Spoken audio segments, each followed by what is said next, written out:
Good morning, everybody. Today, Christmas season is ending. Christmas season is closed. It's getting close. So tomorrow we begin again, ordinary time. Something important to remember about the liturgical year is that we just don't celebrate what is historical.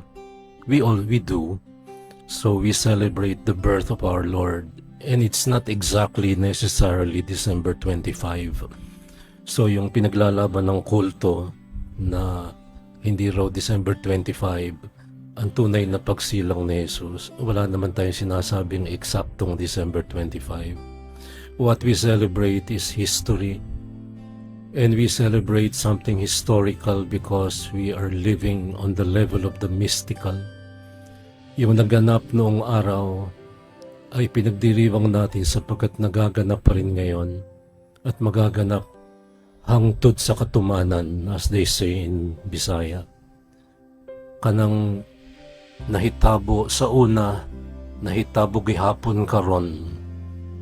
Ang nangyari, naganap noong una ay nagaganap pa rin ngayon at magaganap pa sa wakas ng panahon. Sa madaling salita, we do not remain on the level of the measurable, the quantifiable, the definite historical event in the past. Ang nangyari noong una ay ating pinagyayaman sapagkat ito'y nagaganap pa rin ngayon. The mystery of the incarnation is happening, is taking place with the sacramental dispensation that we are celebrating in the Catholic Church, that we have been doing over the past so many hundreds of years. So sa unang pagbasa, let me give you a little summary of the first reading from Isaiah. He talks about the figure of the servant, a suffering servant, but then through humility, through gentleness, as Isaiah says, he shall bring forth justice.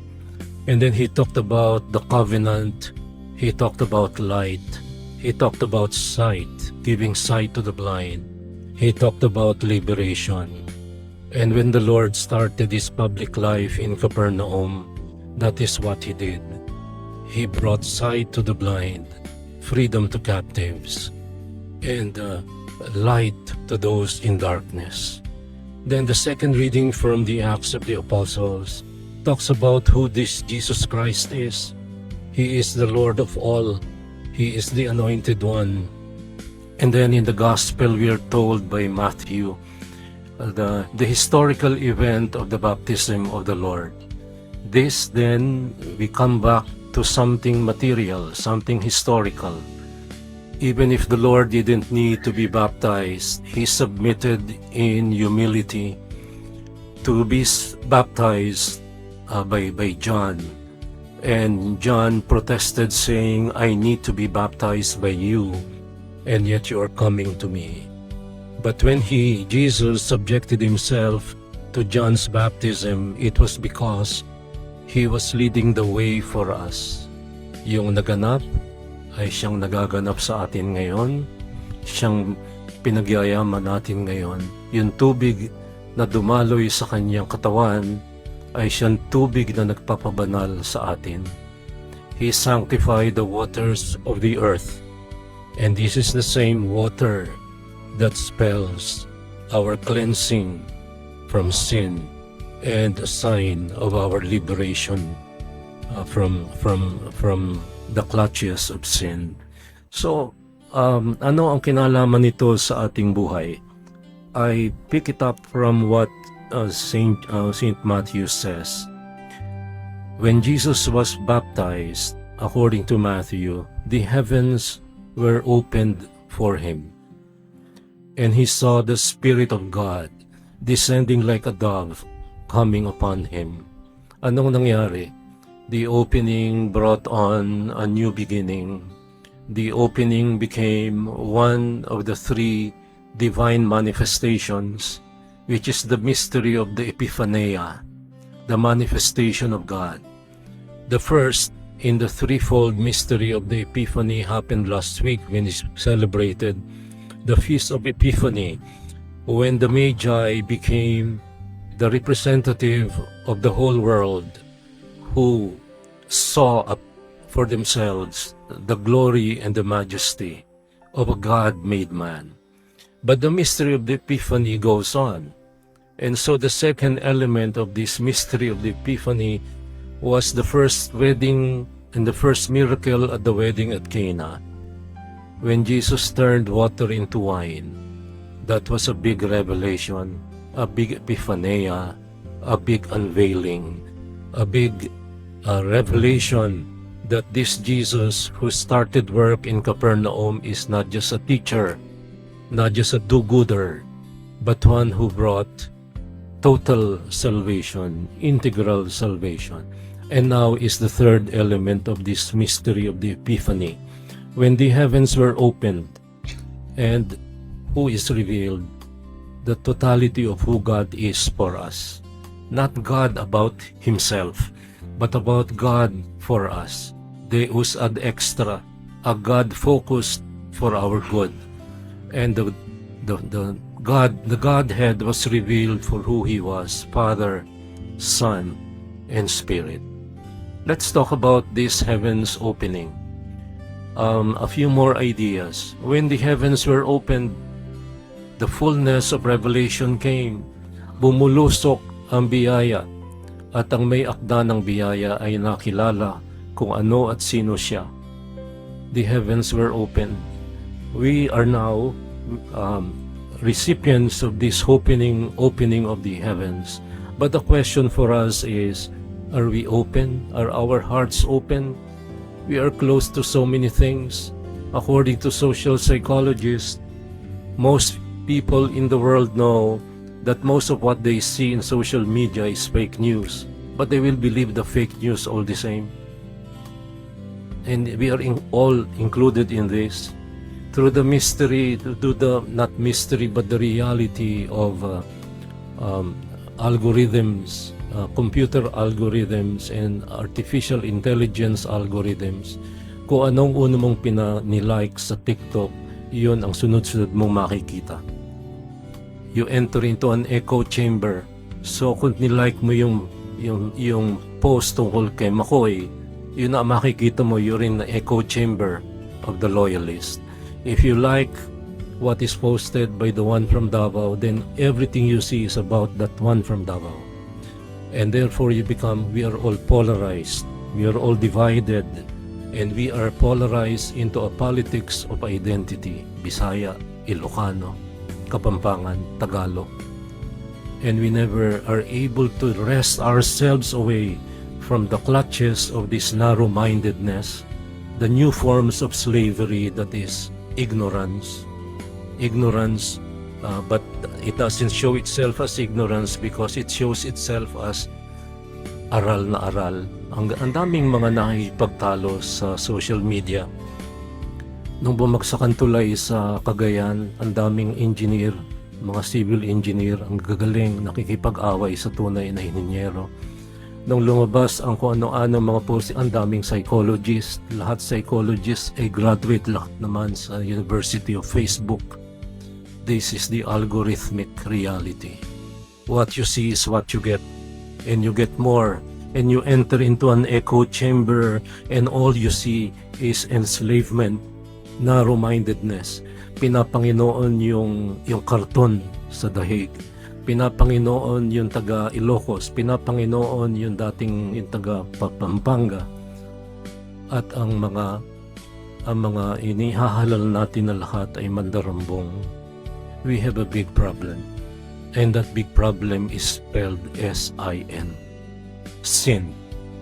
And that word sin has that one important letter in the middle. It's I. It's you and me. And that is very telling. When the heavens were opened, the revelation of God, the fullness of who God is, came to the fore. But the hearts of many of us are still closed. We need to open up. We need to think about not yung nahitabo sa una yung nangyari, taganap sa una sa history.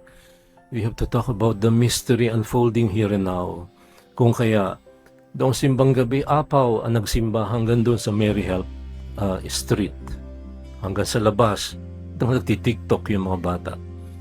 Noong January 9, mahigit 15 milyon ang gustong humawak sa andas at sumampa, hindi sumamba, sampa. Lahat ay nakikipagunahan sa tali at sa lubid. Nasa na sila ngayon? Wala na. Nasa yung nagsimba noong simbang gabi. Mababaw ang pananampalataya natin. Bakit? Because we focus doon sa kanang nahitabo sa una. Yung naganap sa una, yung history, and we forget the mystery unfolding here and now.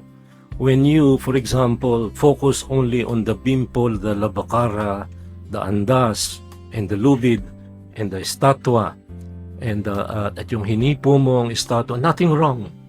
That's the devotion, and I believe that being devoted, our devotion shows itself in action. But if your devotion doesn't go to the altar of sacrifice, the mystery unfolding here and now in the sacrament of the Eucharist, and you miss the point, ano ang tinanggap mo? Kasaysayan. Walang kabanalan. Kasaysayan, walang katotohanan. Kung hanggang tanda lamang tayo, hanggang bagay na nakikita at nahihipo, mababaw ang ating pananampalataya. And this explains why yung nagsisimba pagtapos na ang Pasko, ano ang sunod na iniintay? Valentines. Tawag ng mga bata, Valentines. Pagkatapos ng Valentines, Fiesta. Mag-iintay na naman ang sunod na simbang gabi. Mababaw ang ating pananampalataya. Yan ang dahilan kung bakit hindi tayo umuusad. Bakit wala ng turistang gustong pumunta sa Pilipinas? Bakit? Sira-sira ang kalye. Sa airport pa lamang mag-iintay ka ng oras-oras sa iyong connecting flight na hindi mo alam kung anong oras lilipad. Pagdating mo sa Panglao, sira-sira ang daan. Kahit hindi naman sira, binabakbak dahil kinakailang kumita ng mga honorable. Tapos, ang hotel, mas mahal pa sa mga hotel sa Bangkok, sa Hanoi, sa Saigon, sa Jakarta, sa maraming lugar. Bakit? Sakim ang mahal-mahal maging turista sa Pilipinas. Kung kaya wala nang gustong pumunta sa atin, tapos dadayain pa ng tricycle at ng mga bukyo. Bukyo ang tawag sa amin sa Tagaytay dyan. Sa yung tricycle na magandang klaseng gawa sa India. Bajaj. O kaya anong tawag din yung sa Bisaya yung I forget words. So my dear friends, we need to open up. The heavens have been opened, but our hearts are still closed. Our minds are still closed. Pinapanginoon pa rin natin ang karton, pinapanginoon pa rin natin yung Ilocano, pinapanginoon pa rin natin ang mga mayor na 40 taon ng mayor, at yung kanyang pamangkin, yung kanyang inangkin, tiyo, kapatid at lahat. Kung kaya hindi, pag pumunta ka sa Land Registration Authority, papalitan mo yung title. Ako po, sila magsasadya sa inyo ng fixer. At ang fixer, patong-patong ang bayad. Ang resibo mo, 30% lamang ng binayad mo. Saan napunta yung 70%? Pinaghatian ng fixer at ng mga nakaupo sa harapan ng Bureau of Immigration o Bureau of BIR. Kinakailangan buksan ng puso natin. Hindi lang ang langit. Bukas na ang langit, ang biyaya bumubuhos sa atin.